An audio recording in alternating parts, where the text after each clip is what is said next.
전해드린 대로 검찰이 이르면 이번 주 이재명 대표의 최측근인 정진상 실장을 재판에 넘길 것으로 보입니다. 이재명 대표를 향한 검찰의 수사도 빨라질 것으로 보이는데 관련 내용 최진영 변호사, 전수미 변호사와 함께 자세히 나눠보도록 하겠습니다. 안녕하세요. 안녕하세요. 자, 정 실장이 이제 구속이 되면서 구속 기간이 이제 11일 정도까지잖아요. 자, 그렇다면 이번 주 내로 어떻습니까? 뭐 기소가 될 것으로 보이십니까? 일단 구속 기간이 끝나면은 만약 기소를 안 할 경우에는 석방을 해야 됩니다. 그렇죠. 그렇기 때문에 어떻게든 이번 주 내로는 검찰이 거의 뭐 100% 구속 기소한다는 것이 확실할 것 같은데요. 예.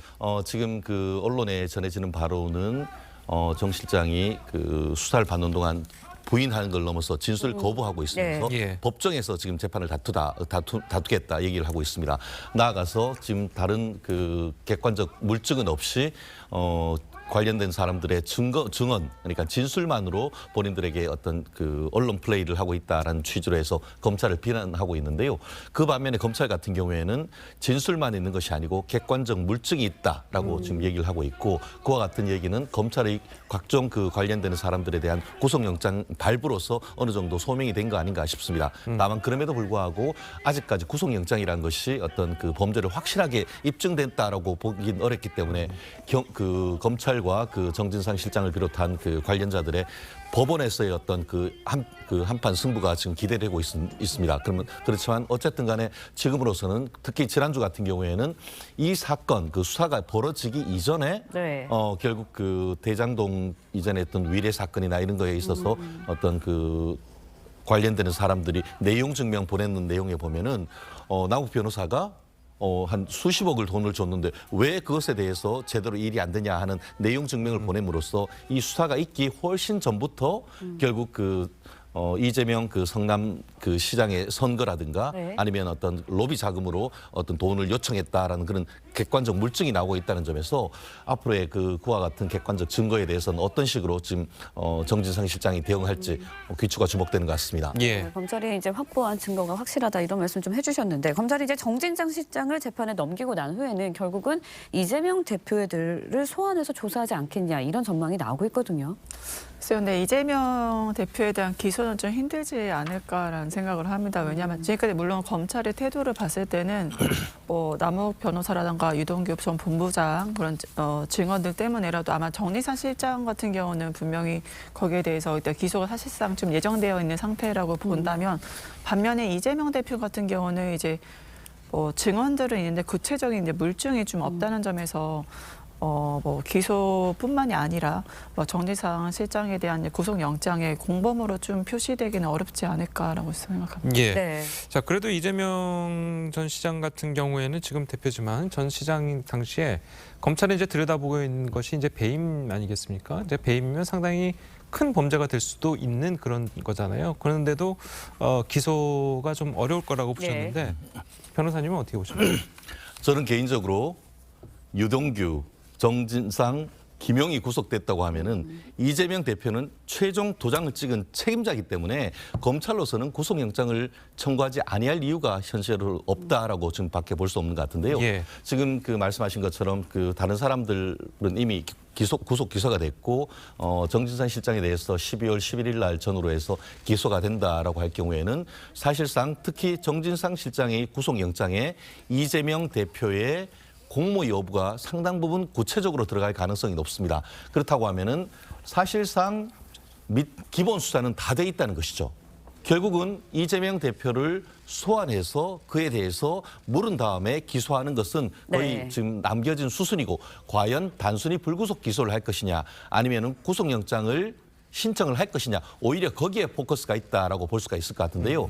지금 말씀드린 것처럼 다른 지금 정치자금법도 굉장히 크고 그 외에 이제 뇌물죄도 크고 또 큰 한덩이가 되고, 나머지가 이제 그 말씀하신 것처럼 이 대장동 사업 자체에 있어서 어떻게 이렇게 한 6천억이 넘는 돈을 민간에게 이렇게 해서 돈을 줬느냐, 이것이 이 수사의 몸통이고, 그것이 특정경제가중처벌법상의 배임 혐의인데 그 배임 혐의에서의 어떤 최종 결정권자가 이재명 대표였기 때문에 그 부분에 대한 구속 수사를 위한 검찰의 수사는 지금 진행되고 있다. 저는 그렇게 예측을 합니다. 알겠습니다. 네, 이번엔 유동규 전 본부장 이야기도 좀 해보게 되었습니다. 불법 대선 자금 의혹 사건 재판에 이제 국선 변호인을 선임했다라고 전해졌거든요. 그렇다 보니까 경제적인 어려움을 좀 겪고 있는 거 아니냐 이런 이야기들이 나오고 있어요.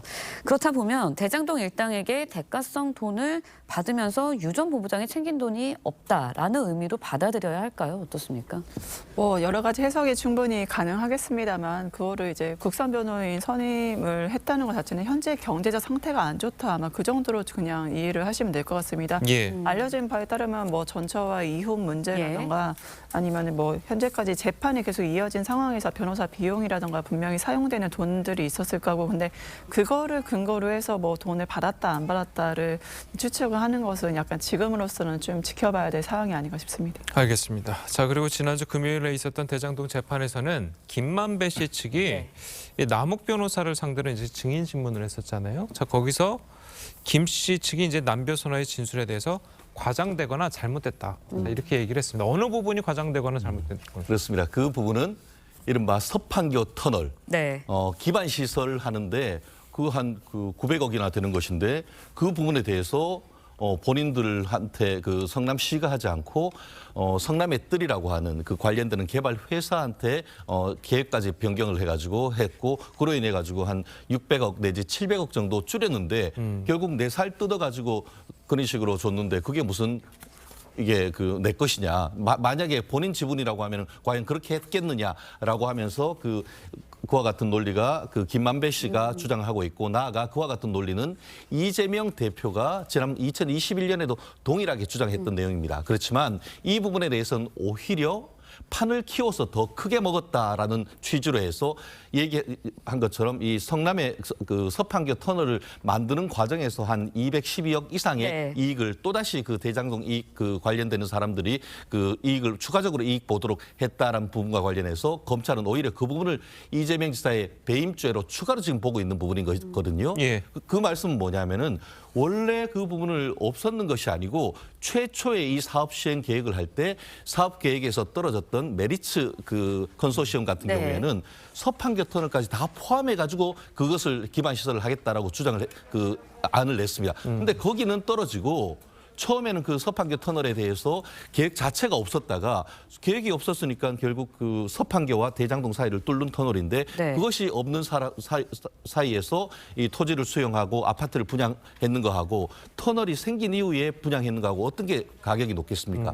결국 수용할 때는 터널이 없는 상태에서 낮게 수용한 다음에 계획을 2016년에 변경을 해서 터널을 만든 다음에 아파트를 분양하니까 기반 시설이 좋아져서 아파트 분양 가격을 확 높여가지고 결국 아파트 수익의 수천억의 분양 대금을 받았기 때문에 오히려 최초의 계획은 싹 뺐다가 나중에 아파트 분양할 때는 기반 시설을 좋게 한 다음에 분양가를 높이는 그런 식으로 해서 대장동 일당에게 추가적인 돈을 몰아줬다. 이런 식으로 지금 수사를 하고 있기 때문에 과연 누구의 말이 맞는지는 최종적으로 이제 기소한지 여부에 대해서를 좀 봐야 되겠습니다만 이 부분은 김만배로서는 어떻게든 해가지고 본인이 내가 내 돈 뜯어가면서 내가 거기에서 이익을 줄 이유가 있느냐라는 식으로 해서 무죄 주장하는 과정에서 나오는 것이기 때문에 최종적으로는 조금 더 지켜봐야 됩니다. 네, 지켜봐야 한다고 말씀해 주셨는데 김만배 씨 측 오늘 재판에서도 남욱 변호사를 상대로 증인신문을 계속해서 이어갈 예정입니다.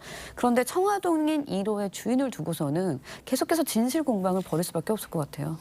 결국엔 핵심은 신빙성, 진술의 신빙성 문제일 것 같습니다. 왜냐하면 지금 김만배 씨랑 남욱 변호사의 진술이 서로 좀 엇갈리고 있잖아요.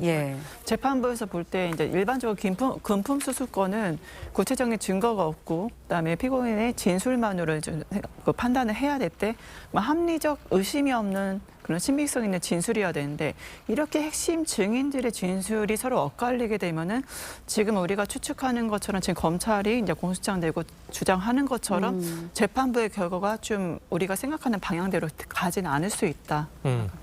자, 이렇게 말씀하신 것처럼 핵심 증인의 증언이 엇갈릴 경우에 재판부는 어떤 판단을 하게 됩니까? 결국 말씀하신 것 그대로입니다. 그럼 제3의 증거를 봐야 되는 것이죠. 지금 남욱의 진술 내지 남욱과 유동규의 증언과 진술 그리고 또 김만배의 증언이 부딪히고 있습니다. 그렇다고 하면은 제3의 증거는 뭘까요? 그것은 바로 이 사건이 벌어지기 이전에 녹음됐던 내용의 이른바 정영학 회계사의 녹취록이 있습니다. 결국 본인들은 이 화천대유 천화동인의 지분 전부가 김만배 내 거다라고 얘기를 하고 있습니다만 다른 천화동인 2호부터 나머지에 대해서는 지분이 명확하게 있습니다만 이 천화동인 1호에 대해서는 아무런 지분의 내용이 없고 대신에 그 지분을 어떤 식으로 정할 것인가와 관련해 가지고 이 수사가 시작되기 전에 김만배가 절반은 그분 것이다라고 네. 했다가 점점 그 부분을 줄여가면서 했던 그 내용이 있습니다. 그렇다고 하면은 누구 말이 맞죠?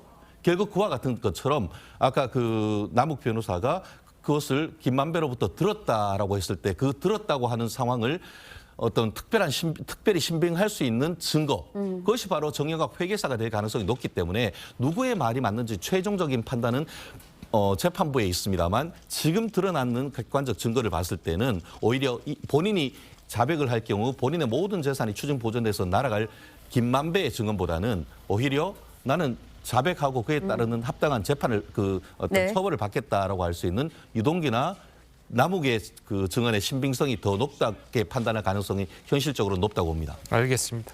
자, 오늘 두 분 변호사님 말씀은 여기까지 듣겠습니다. 잘 들었습니다. 고맙습니다. 감사합니다.